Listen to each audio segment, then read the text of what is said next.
అమ్మ ఇదిగో నీ కుమారుడు, ఇదిగో నీ కుమారుడే అని. అక్కడ కూడా యేసుక్రీస్తు ఏమని చెప్తున్నాడు? యోహాను గారిని ముందు తల్లికి అప్పచెప్తున్నాడు. అమ్మ ఇదిగో నీ కుమారుడు అంటే తన అవసరము యోహాను గారికి ఎంతైనా ఉంది. మరి అవసరము యోహాను గారికి ఉంది కాబట్టి కుమారునిగా యోహాను గారిని అప్పచెప్తున్నాడు. తర్వాత ఇక్కడ 27వ వచనములో కుమారునికి అప్పచెప్తున్నాడు. ఏమని అంటే ఇదిగో నీ తల్లి అని. ముసలి ప్రాయంలో వృద్ధాపములో తల్లిదండ్రులకు కుమారులు కుమార్తెలు ఏ విధంగా అవసరమో అక్కడ మరియ కూడా శరీరకంగా యోహాను గారి అవసరం ఉంది కాబట్టి యోహాను గారికి తన తల్లిని అప్పచెప్పిండు. ఎందుకంటే యోహాను గారికి అంత ప్రాధాన్యత ఎందుకు ఇవ్వబడిందంటే యేసు భూమి ఉన్నంత కాలము యేసుక్రీస్తు వలలు విడిచి నన్ను వెంబడించు అన్నప్పటి నుండి యోహాను ఎప్పుడు యేసుక్రీస్తును వదిలినట్టు మనకు లేఖనంలో కనబడలేదు. శిష్యులు మాత్రము వదిలివేశారు కానీ యోహాను గారు మాత్రము ఎప్పుడు వదిలిపెట్టలేదు. అందుకే తన కుమారునిగా తల్లికి అప్పచెప్పిండు.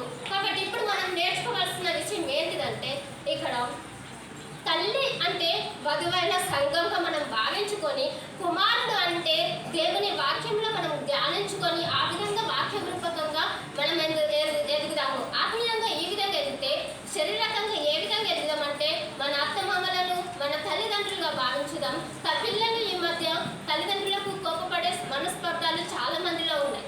కాబట్టి తల్లిదండ్రులను గౌరవిద్దాం. తల్లిని తండ్రిని సన్మానించేవాడు దీర్ఘాయుష్మంతుడు అని లేఖనం సెలవిస్తున్నది. కాబట్టి యేసుక్రీస్తు మన పాపములను క్షమించే యేసుక్రీస్తే తల్లిదండ్రులకు అంత ప్రాధాన్యత ఇచ్చినాడు.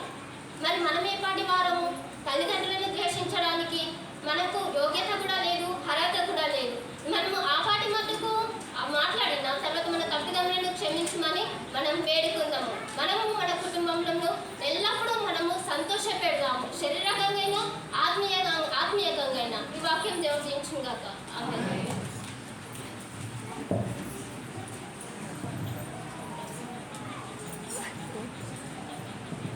ఈ 3వ మాట నిమిత్తము ప్రార్థన చేసుకుందాం. దేవుడు మాట్లాడుతున్న ప్రతి మాటలో ఒక్కొక్క అర్థమైంది. మన హృదయాలతో మాట్లాడి మన హృదయాలు కదిలించే విధంగా ఉన్నాయి కాబట్టి ఆలోచించండి, దేవుని మాటలు గ్రహించండి. 3వ మాట నిమిత్తము ప్రార్థన. శాంత్ కుమార్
వాక్యపట్నం చేయడానికి తుడుం శిరీష.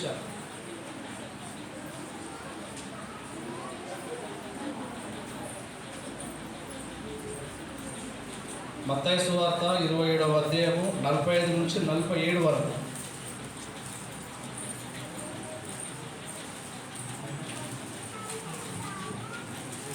మత్తయి సువార్త 27వ అధ్యాయము 45 నుంచి 47 వరకు. మధ్యాహ్నం మొదలుకొని 3 గంటల వరకు ఆ దేశమంతటా చీకటి కమ్మెను. ఇంచుమించు 3 గంటలప్పుడు యేసు ఏలి ఏలి లామా సబక్తాని అని బిగ్గరగా కేక వేసెను. ఆ మాటకు నా దేవా నన్నెందుకు చెయ్యి విడుస్తూ అని అర్థము. అక్కడ నిల్చున్న వారిలో కొందరు ఆ మాట విని ఇతడు ఏలియాను పిలుచుచున్నాడని.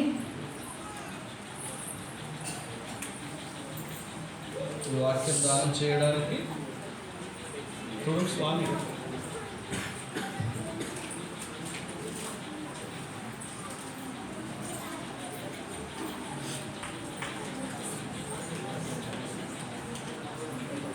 ప్రార్థన. ప్రేమ కనికరం గల మహాపరిశుద్ధుడు తండ్రి, ఈ దివ్యమైన సన్నిధిలో నీ మరణాన్ని జ్ఞాపకం చేసుకుంటూ శిల్వ ధ్యానాలను ధ్యానించడానికి ప్రతి మాటతో మాతో మాట్లాడుతున్న విధానాన్ని బట్టి మిమ్మల్ని ఆచరించుకుంటున్నాం. ఈ మాటను ధ్యానించిపోతుండగా ప్రభావ లోతైన ఆత్మీయ సత్యాలను మొదటిగా మీరు నాతో మాట్లాడాలి. చేరిన ప్రతి అందరితో మాట్లాడమని మమ్మల్ని ఆత్మీయంగా బలపరిచి ఈ త్యాగాన్ని జ్ఞాపకం చేసుకుంటూ మా హృదయాన్ని పరిపూర్ణంగా అప్పగించుకుని బాధ్యత ఇవ్వమని ఈసారి పరిశుద్ధ నామాన్ని బట్టి అడిగి వేడుకుంటున్నాం తండ్రి.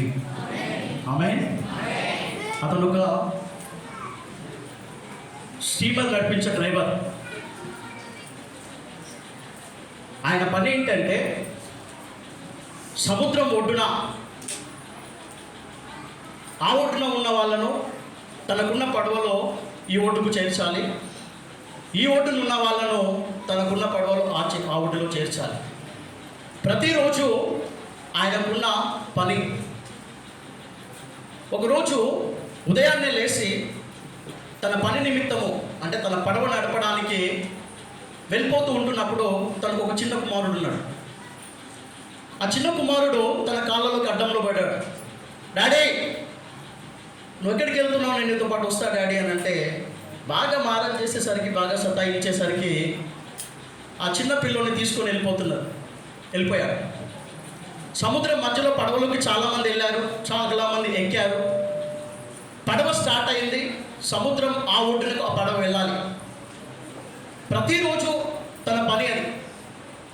సముద్రంలో నుంచి పడవ బయలుదేరుతున్నప్పుడు సముద్రం మధ్యలోకి పోయిన తర్వాత ఆ ఓడలో ఉన్న ఒక వ్యక్తి వచ్చి డ్రైవర్ డ్రైవర్ డ్రైవర్ నువ్వు గమనిస్తున్నావా ఇది అని అడిగాడు. ఏమైందంటావేందయ్యా? సముద్రం మధ్యలో మనం ఉన్నాం. సముద్రపు అలలు ఎక్కి ఎక్కి ఎక్కి పడుతున్నాయి పైకి. కింద ఉన్న నీళ్ళు సముద్రంలోకి మెల్లమెల్లగా పైకి వస్తున్నాయి. ఇది నువ్వు గమనిస్తలేవా అని అడిగాడు. తీరా చూసేసరికి సముద్రంలో ఉన్న నీళ్లు ఓడ లోపలికి వస్తున్నాయి. అలా ఓడ లోపలికి వస్తున్నప్పుడు చెప్పాలి, ఇప్పుడు ఓడ పైకి ఉంటుందా మునిగిపోతుందా? ఓడ మునిగిపోతుంది. అక్కడ ఉన్న వాళ్ళందరూ డిసైడ్ అయిపోయారు, దుక్కుదామంటే చచ్చిపోతాం, దుక్కకుండా చచ్చిపోతాం, మా పని అయిపోయింది, ఈ రోజుతో మా పని అయిపోయింది అని పడవలో ఉన్న వాళ్ళ ప్రతి ఒక్కరూ రోదన చేస్తున్నారు, ఆక్రందన చేస్తున్నారు. అందరూ తనను తిడుతున్నారు. ఎక్కేటప్పుడు చూసుకోవాలి కదా, సముద్రంలో మధ్యలోకి వచ్చిన తర్వాత మమ్మల్ని ముంచడానికి తీసుకొచ్చామా అని చెప్పేసి చెడామణం తిడుతున్నారు. రక్షించే మార్గం లేదా, మనం బయటపడే మార్గం లేదా, మనం ఒడ్డుకుపడే మార్గం లేదా అని చెప్పి వాళ్ళు అరుస్తూ ఉన్నప్పుడు ఆయన ఒక మాట చెప్పాడు. మార్గం లేదు అని చెప్పి మీరు అనుకుంటున్నాం కానీ మార్గం ఉంది. ఏంటి ఆ మార్గము అని అంటే, ఆ ఓడ అడుగు భాగంలో ఎక్కడైతే రంధ్రం పడిందో ఆ రంధ్రాన్ని కనుక మనం ఆపగలిగితే, ఆ రంధ్రానికి కనుక మనం అడ్డు పెట్టగలిగితే సముద్రంలో ఉన్న నీళ్లు పైకి రావడం మానేస్తాయి, మనం సురక్షితంగా ఒడ్డుకు చేరుతాం. అలా చేరాలి అని అంటే దాన్ని ఆపాలి అని అంటే చేతితో ఆపడం సాధ్యం కాదు. ఏం చేయాలి మరి? ఆ రంధ్రం ఏదైతే ఉందో ఆ రంధ్రానికి అడ్డుగా ఎవరైనా ఒకరు వెళ్ళాలి. రంధ్రానికి అడ్డుగా వెళ్తే ఏమవుతుందంటే సముద్రంలో ఉన్న నీళ్లు లోపలికి రావు. మనం బ్రతుకుతాము అంటే నువ్వు పోతావా అంటే ఆ ఓడలో ఉన్న ఏ ఒక్కరు కూడా ప్రాణాల మీద ఉన్న తీపితోనో ఏ ఒక్కరు లోపలికి వెళ్ళలేకపోతున్నారు. ఎలా అంటే ఆ స్టీమర్ డ్రైవర్ వచ్చి అడిగినాడు, మీరు ఎవ్వరు బాధపడాల్సిన అవసరం లేదు, మనం సురక్షితంగా ఒడ్డుకు చేరుతాం, మీరు ఎవ్వరు ప్రాణాలు పోగొట్టుకోవాల్సిన అవసరం లేదు అని చెప్పేసి అంటే అమ్మయ్య అన్న కొద్దిసేపు అయిన తర్వాత ఒడ్డుకు చేరారు అందరూ ఒడ్డుకు రాగానే ప్రాణభయంతో అమ్మయ్య అని చెప్పి బయటకు పరుగులు తీస్తే ఈ స్టీమర్ డ్రైవర్ మాత్రము గబగబా ఓడ అడుగు భాగంలోకి వెళ్ళాడు. అడుగు భాగంలోకి వెళ్ళి తన ఒక్కగానొక్క కుమారుడు ఆ రంధ్రంలో అడ్డుగా పడిపోతే మాంసపు ముద్దగా ఉన్న తన కుమారుడిని బయటికి తీసుకొచ్చి ఏడుస్తున్నాడు. ఆయన ఏడుస్తూ ఉంటే వీళ్ళందరూ అడుగుతున్నారు, ఎవరొతను అని అంటే అక్కడున్న వాళ్ళు చెప్తున్నారు, మీ అందరి ప్రాణాలను రక్షించడానికే తన ఏకైక కుమారుణ్ణి ఆ స్టీమర్ డ్రైవర్ తన కుమారుడి ప్రాణాలను పణంగా పెట్టి మీ అందరినీ రక్షించాడు. అసలు జరిగింది ఏంటి వాస్తవంగా? అందరూ భయపడుతున్న సమయంలో తన కుమారుని కిందికి తీసుకెళ్ళాడు. తన కుమారుని కిందికి తీసుకెళ్ళి, నాన్న వాటర్ చూస్తున్నావా కింద అని అంటే, డాడీ బాగున్నాయి. నీకు విషయం తెలుసా, నీకు ఫిషెస్ అంటే చాలా ఇష్టం కదా, ఆ ఫిషెస్ అక్కడ ఉంటాయండి. నిజంగా ఉంటాయా డాడీ అంటే, నిజంగా ఉంటాయి. ఒకసారి చూడు అనగానే ఏం చేశాడో తెలుసా, ఆ కుర్రాడు వంగి చూస్తుంటే తన కుర్రాన్ని లోపలికి తోసేశాడండి ఆ డాడీ. తోసేస్తే ఆ రంధ్రానికి అడ్డుగా పడిపోయాడండి ఆ పిల్లోడు. డాడీ నన్ను చేపలు తింటున్నాయి, నువ్వు నన్ను పట్టుకుంటావు అనుకున్నాను, కానీ ఎందుకు నన్ను వదిలేసావు అంటే తండ్రి మౌనంగా ఉండిపోయాడు. మాంసపు ముద్దగా ఉన్న తన కుమారుడిని చూస్తున్నప్పుడు ఆ తండ్రి గుర్తొస్తుంది, డాడీ నన్ను ఎందుకు వదిలేశాడు తెలుసా? పడవలో ఉన్న ప్రతి ఒక్కరిని రక్షించాలి అన్న ఉద్దేశంతో తండ్రి తన ఏకైక కుమారుణ్ణి పణంగా ప్రాణం పెట్టించాడు. సగమా 2000 సంవత్సరాల క్రితం యెరూషలేము వీధిలో గొల్గొతా కొండపైన ఇదే జరిగింది కూడా ఇదే, మనం ధ్యానిస్తుంది కూడా ఇదే. యేసు ప్రభుకు తెలుసండి, పాపిష్టి లోకానికి వస్తే హింసిస్తారని, నిందిస్తారని, అవమానిస్తారని, అవహేళన చేస్తారని, అడ్డు లేకుండా విపరీతమైన శిక్ష ఉంటుందని తెలుసు. కానీ యేసు ప్రభుకు వాస్తవంగా ఇక్కడికి వచ్చే వరకు అంత భయంకరంగా ఉంటుందని తెలియదు. నువ్వు నేను చేసిన తప్పును బట్టి, నువ్వు నేను ఆలోచించిన తప్పుడు విధానాన్ని బట్టి తన శిరస్సుకు ముళ్ళ కిరీటం పెట్టారు. నువ్వు నేను చేసిన ఈ పాపిష్టి చేతులను బట్టి తన మేకులను కొట్టారు. నువ్వు నేను నడిచిన పాపిష్టి నడతలను బట్టి తన కాళ్ళకు మేకులు కొట్టారు. నువ్వు నేను చేసిన పాపిష్టి పనులను బట్టి తన శరీరం తుండివేయబడింది. ఇదంతా చూస్తున్నప్పుడు యేసయ్య చేసిన మాట ఏంటో తెలుసా? తన తండ్రితో చేసిన మనమేంటో తెలుసా? ఇదిగో మన ఇంతకుముందు మాట్లాడే చూడు, నా దేవా నన్ను ఎందుకు చెయ్యి విడిచావు? యేసు ప్రభు తన కోసం చేసుకున్న మాట, తన కోసము దేవుడు తన తండ్రితో అడిగిన మాట ఏదైనా ఉంది అని అంటే బైబిల్లో ఇది ఒక్కటే అండి.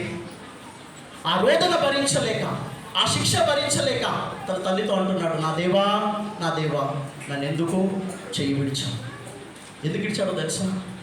ఆ భయంకరమైన కొరడాల దెబ్బలు మన శరీరం పైన పడుతున్నాయని, ఆ భయంకరమైనటువంటి మేకులు మన చేతులకు పడుతున్నాయని.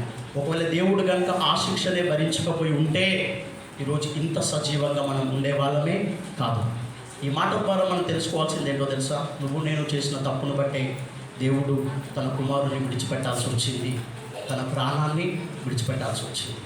ఈ మాటలు మనం ధ్యానించిన తర్వాత మన హృదయాన్ని పరిశీలన చేసుకోకుండా, మనల్ని మనం పరిశోధన చేసుకోకుండా, మనల్ని మనం పవిత్రపరచుకోకుండా ఇక్కడ నుంచి మనం వెళ్ళగలిగినట్లయితే ఆయన చేసిన త్యాగానికి, ఆయన సలిపిన బలి యాగానికి 1% కూడా అర్థం లేదు.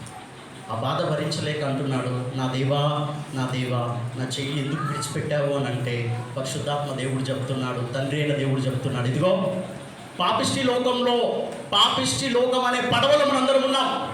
ఆ పడవలో నుంచి చిన్న రంధ్రం కొట్టాడు సైతాను. ఆ రంధ్రంలో నుంచి పాపం అనే వాటర్ పైకి వస్తుంది. ఆ వాటర్లో మనం మునిగిపోతున్నాం. అందులో నుంచి బయటికి రావడానికే తన ఏకైక కుమారుణ్ణి మన కోసం అర్పించాడు. ఆ అర్పణను మనం జ్ఞాపకం చేసుకుందాం. ఆ అర్పణను జ్ఞాపకం చేసుకొని దేవుని యొక్క క్షమను పొందుకొని ఇక్కడ వెళ్ళాల్సిందిగా హృదయపూర్వకంగా కోరుతున్నాం. ఈ అవకాశం ఇచ్చిన అందరికీ ధన్యవాదాలు.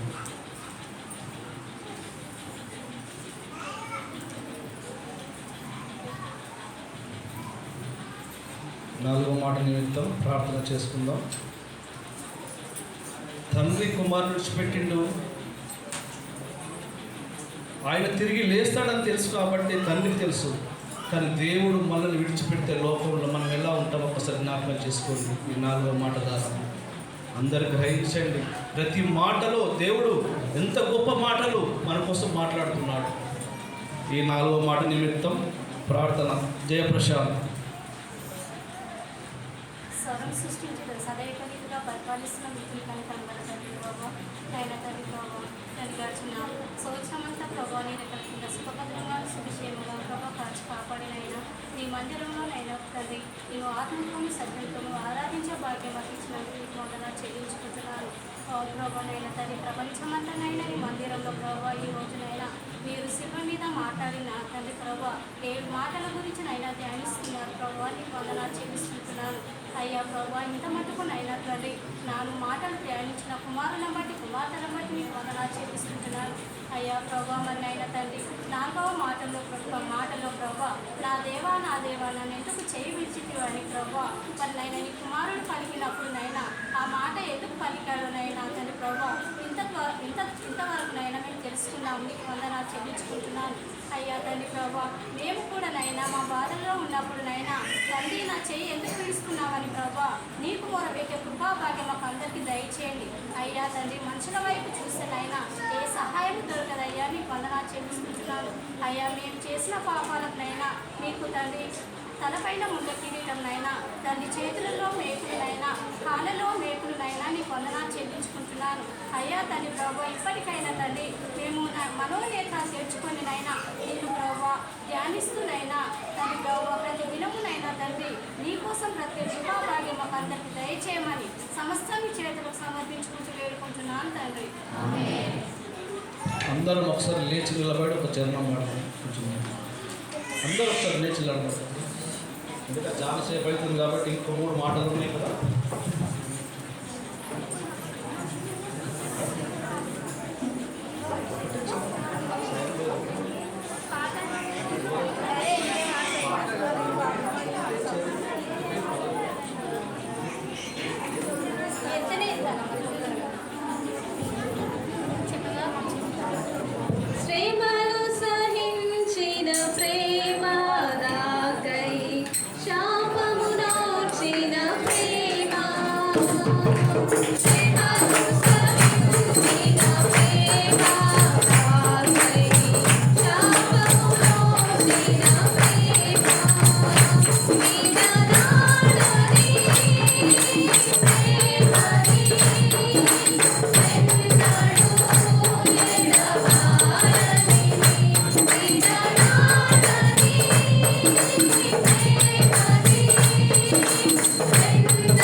ఐదవ మాట వాక్యపట్నం చేయడానికి మిద్దె రవీందర్. యోహాను సువార్త 19వ అధ్యాయము 28 నుంచి 29 వరకు.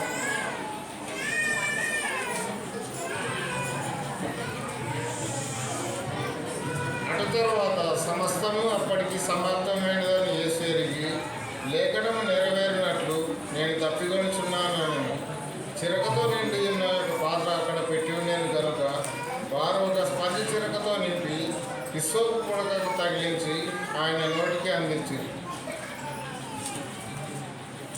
ఈ వాక్యదానం చేయడానికి దప్పు ప్రవీణ్.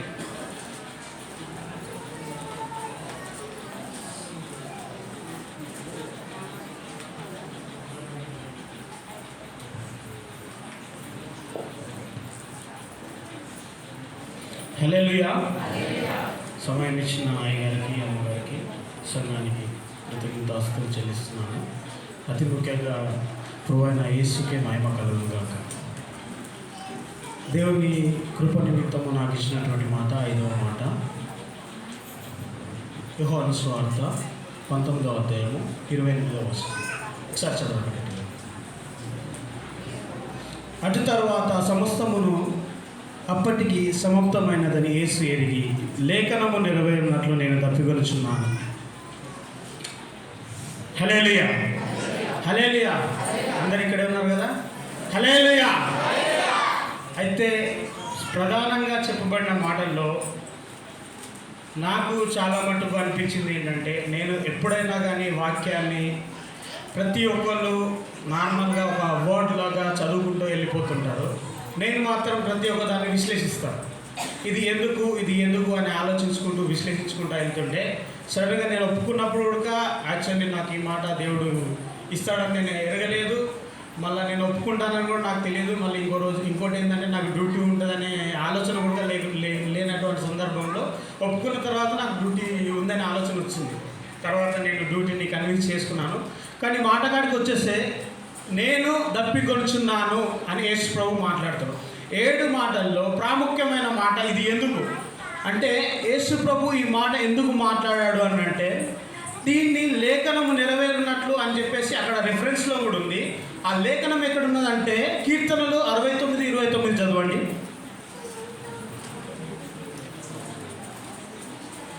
69 అధ్యాయము 21 చదవండి. 69వ అధ్యాయం.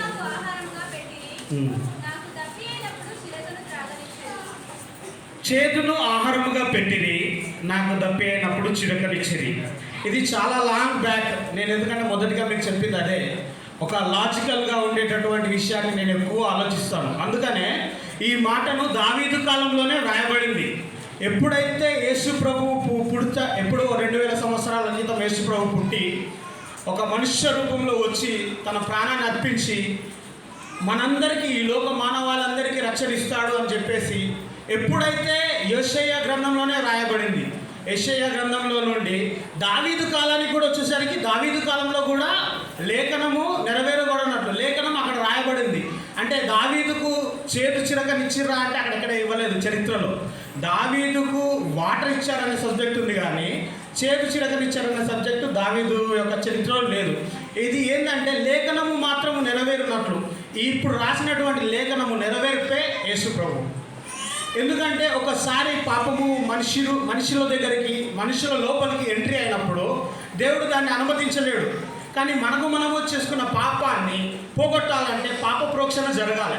పాప ప్రోక్షణ జరగాలన్నప్పుడు ఎప్పుడైతే నీకు పాప ప్రోక్షణ, పాపము నుంచి విముక్తి కావాలన్నప్పుడు ఆ విముక్తి కలగాలంటే నార్మల్గా జరగదు. అది ఆ యొక్క పాపము మన మనుష్యుల నుండి పాపము వేరుపడాలంటే ఆ రక్త ప్రోక్షణ అనేది జరగాలి. ఆ రక్తం ఎలా ఉండాలంటే ఎటువంటి తప్పిదము కానీ ఎటువంటి పాపము కానీ చేయకుండా ఉండాలి. అలాంటి సందర్భంలో ఈ యొక్క లేఖనం అనేది దావీదు కాలంలో ఇంచుమించు ఒక 2000 సంవత్సరాలు యేసుప్రభు అని అనుకుంటే, దావీదు కాలానికి దావీదు పుట్టినప్పటికీ యేసుప్రభు పుడతాడనే ఆలోచన అనేది అలాంటి ప్రజలకు లేదు, అక్కడ ఉన్నటువంటి సమాజానికి లేదు. కానీ దేవుడు లేఖనంలో ద్వారా ఇండైరెక్ట్గా, డైరెక్ట్గా కాకుండా ఒక ప్రవచనం, మామూలుగా 10th క్లాస్లో చెప్తుంటారు. ప్రవచనం అంటే ఏంటంటే ఒక వాక్యము సత్యము కానీ అసత్యము కానీ అయితే దాని ప్రవచనం అంటారు.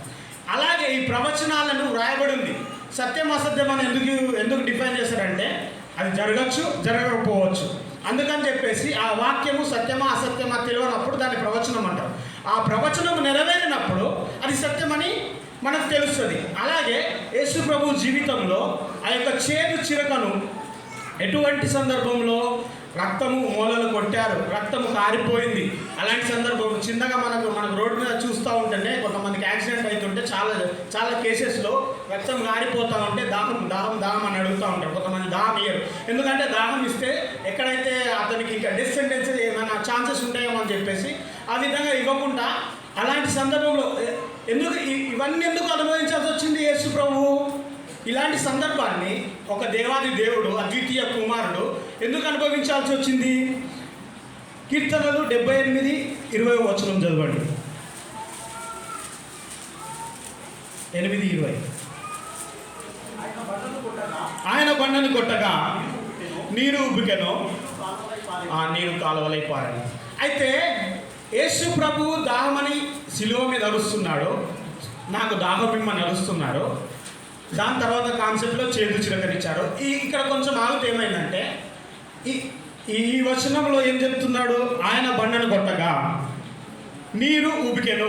ఇది ఎక్కడ సందర్భం అంటే, ఇంతకుముందు మనం దావీదు సందర్భం చెప్పుకున్నాము. దావీదు సందర్భం కంటే కొంచెం ముందు ఇజ్రాయెల్ సందర్భానికి వెళ్తే మోషే, ప్రభువా యేసయ్యా, ఇజ్రాయెల్ ప్రజలందరూ ఈ అడవిలో ఉన్నారు, వీళ్ళకు దాహం అంటున్నారు, మాంసం అంటున్నారు, నేను ఏడికెళ్ళి ఇచ్చేది అని చెప్పేసి దేవునితో పాటు మోషే ప్రార్థన చేసినప్పుడు దేవుడు ఏం చెప్తాడంటే, మోషే నువ్వు పోయి బండతో మాట్లాడు అని అంటాడు. ఒకసారి బండతో మాట్లాడమంటే ఒకసారి బండతో మాట్లాడతాడు. రెండవసారి కూడా మోషే నువ్వు బండతో మాట్లాడంటే మోషే కోపం వచ్చేసి, ఇంతమంది జనాన్ని నేను నడిపిస్తూ ఉంటే నాకు ఇంకా వాల్యూ ఇవ్వట్లేదు కదా, వీళ్ళు ఇంతమందిని నేను చెప్తా ఉన్నాను, దేవుడు ప్రభువా నువ్వు ఎట్లా చెప్తే అట్లా పోతున్నాను, నేను ఇక్కడ పోమంటే ఇక్కడ పోతున్నాను, యోర్దాను ఇటు ఎర్ర సముద్రం దాటమంటే ఎర్ర సముద్రం దాటుతున్నాను, ఇన్ని దాటంగా కూడా నాకు ఇన్ని బాధలేంది. ఒకానొక సందర్భంలో మోషే అన్న మాట ఏంటంటే, నేనేమన్నా కన్నా విలను, నేనేమన్నా కన్నా నా కొడుకులకి నేను అంత చేసుకోలేను. అట్లాంటి సిచ్యువేషన్లో మోషే యేసు ప్రభు అక్కడ ఉన్న యెహోవా దేవుడు ఏం చెప్తాడంటే, నువ్వు బండతో మాట్లాడంటే వెళ్ళి బండను కొడతాడు. ఎవరు? మోషే. బండను కొట్టగానే అక్కడ నుండి నీళ్లు కాలుతాయి. అయితే మన మొదటి ఇప్పుడు ఒక రిఫరెన్స్ చెప్పడానికి కొంచెం టైం లేదు, కానీ ఇది మీకు తెలిసిందే చెప్తున్నాను. ఆ బండ క్రీస్తే, ఆ బండ క్రీస్తే అనే వాక్యము మనకు రెఫరెన్స్లో ఉంటుంది.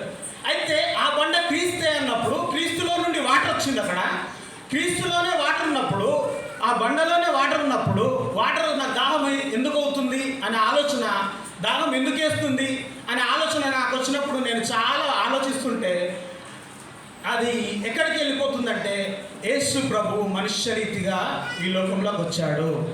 మనుషులం ఏ విధంగానైతే బాధపడతామో, ఏ విధంగా ఆహారం కోసం కష్టపడతామో, ఏ విధంగా మనము ఎమోషన్స్ని ఫీల్ అవుతామో, అంటే నాకు ఒక డౌట్ వచ్చిందిరా, 40 రోజులు యేసు ప్రభు ఉపవాసం ఉన్నాడు. అందరికీ తెలుసా? మీకు ఎంతమందికి తెలుసు 40 రోజులు ఉపవాసం ఉన్నాడు? సాతాను చేత శోధింపబడి ఒక కొండను తీసుకెళ్ళి, యేసు ప్రభు గారు ఇది కొండ కదా, కొంచెం దుంకాడికి, మీ దేవుడు యెహోవా దేవుడు గొప్పోడు కదా, నిన్ను కాళ్ళకు కూడా గింత దెబ్బ తగలకుండా మీ దూతలకు ఆజ్ఞాపిస్తాడు, పట్టి లేపుకొస్తాడు కదా అనే సందర్భంలో మనుషుడు రొట్టె వలన మాత్రం కాదు కానీ దేవుడిచ్చే ప్రతి మాట వలన బ్రతుకుడు. యేసు ప్రభు 40 దినాలు 40 పగళ్ళు 40 రాత్రులు ఉపవాసంతో శోధింపబడి ప్రార్థనలో ఉన్నప్పుడు మనప్పుడు వాటర్ దాకా మనం ఎందుకు అడగలేదు? అంటే నువ్వు ఎప్పుడైతే వాక్యంలో ఉన్నావో, ఎప్పుడైతే దేవుడితో ఉన్నావో, దేవుడు నీకు తోడుగా ఉంటాడు. కొన్నిసార్లు చాలాసార్లు సందర్భాల్లో ఈ రోజులలో మనం చాలా వింటాం. ఇది మనం ఉన్న సిచ్యువేషన్ చాలా భయంకరమైనది, అది మీరు గ్రహించాలా. ఈ సిచ్యువేషన్లో మీరు చాలా వింటారు. మీరు యేసు ప్రభు దేవుడే కదా, గొర్రె బిడ్డలు. మనకు పెట్టిన పేరేం తెలుసా? గొర్రె బిడ్డలు. చాలా జాగ్రత్తగా చెప్తున్నా, గుర్తుంచుకోండి. గొర్రె బిడ్డలు ఎలా చులకనగా మాట్లాడతారంటే, వాళ్ళు మాట్లాడిన దానికి మన దగ్గర సబ్జెక్ట్ లేకపోతే, మనం నేర్చుకోకపోతే, సమాధానం చెప్పకపోతే దేవుడిని అవమాన పాలు చేస్తాం. మనం అక్కడ దేవుడిని అవమాన పాలు చేస్తాం. చాలామంది యూట్యూబ్లలో వీడియోస్లలో చాలామంది మాట్లాడుతున్నారు, తండ్రి లేకుండా కొడుకు ఎట్లా పుడతాడు. చాలామంది మాట్లాడుతున్నారు, అది మూర్ఖత్వం అవుతుంది. మూర్ఖమైన వక్ర జనం మధ్య మనం ఉన్నాము. సో మనము ఏ విధంగా ఉన్నాము అది వేరే సబ్జెక్ట్, అది ఇప్పుడు మనం మళ్ళీ సబ్జెక్ట్లో వద్దాము. అలాంటి సందర్భాల్లో యేసు ప్రభువు దాహము అడగడానికి కారణం ఏంటంటే, మన మన మన మన మన మన యొక్క జీవితాల్లో మనం ఉన్నటువంటి పరిస్థితుల్లో మనం ఎదుర్కొనే ప్రతి పరిస్థితిని ఎదుర్కొన్నాడు. ఏ పరిస్థితి అంటే, నువ్వు ఒక కష్టంలో నుంచి వెళ్తున్నావు, పలానా కష్టంలో నుంచి వెళ్తున్నావు, నువ్వు అనుకుంటుండొచ్చు చాలాసార్లు. కొంతమంది అంటారు, ఏంది ప్రభువా ఇంత కష్టం ఇచ్చినావు నాకు, అసలు నా కష్టం వస్తే తెలుస్తుందా నీకు, నా కష్టం నువ్వు అనుభవించగలుగుతావు. మీ దోస్తులతో అంటారు చాలామంది, వాళ్ళ ఫ్రెండ్స్, నా కష్టం నీకేం తెలుసురా బాబు అని అంటారు. నీ కష్టం అంటే ఎవరికి వాళ్ళకి కష్టం వస్తే కానీ తెలియదు ఆ పరిస్థితి. సమస్యను ఫేస్ చేసే వాళ్ళకే తెలుస్తుంది ఆ సిచ్యువేషన్. ఆ సమస్యను ఫేస్ చేసే వాళ్ళకే తెలుస్తుంది సిచ్యువేషన్. ప్రతి ఒక్క సిచ్యువేషన్ని ప్రభు అయిన యేసుక్రీస్తు అనుభవించాడు. హల్లెలూయా. ఎందుకంటే ప్రతి ఒక్క సమస్యని అనుభవించాడు. ఎందుకంటే రేపు మాదిరికరంగా ఉండాలన్నటువంటి జీవితాన్ని మనకు అనుగ్రహించడానికి యేసు ప్రభు తప్పకుండా యోహాను సువార్త 4వ అధ్యాయము 6వ అధ్యాయం 8వ వచనం చదవండి.